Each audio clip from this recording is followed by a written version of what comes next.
మేము పాపమే చేస్తాము కానీ పాపాన్ని విడిచిపెట్టము.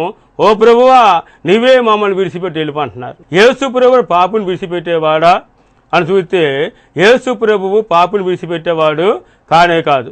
యేసు ప్రభువు వారు పాపులను రక్షించేవాడు. తిమోతి రాసిన మొదటి పత్రిక 1వ అధ్యాయము 15వ వచనం మనం చూసినట్లయితే, పాపులను రక్షించడానికి క్రీస్తు యేసు ఈ లోకమునకు వచ్చిన వాక్యము నమ్మదగినదిను పూర్ణాంగీకరం యోగ్యమైనదని, అట్టి వాటిలో నేను ప్రధానుడను అంటాడు.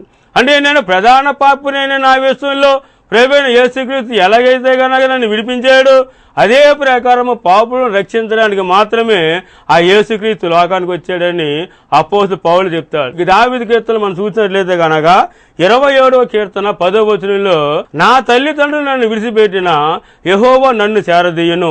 బంధువులు విడిచిపెట్టిన, స్నేహితులు విడిచిపెట్టిన, లేదా నా కన్న తల్లిదండ్రులు విడిచిపెట్టిన, మన పుట్టి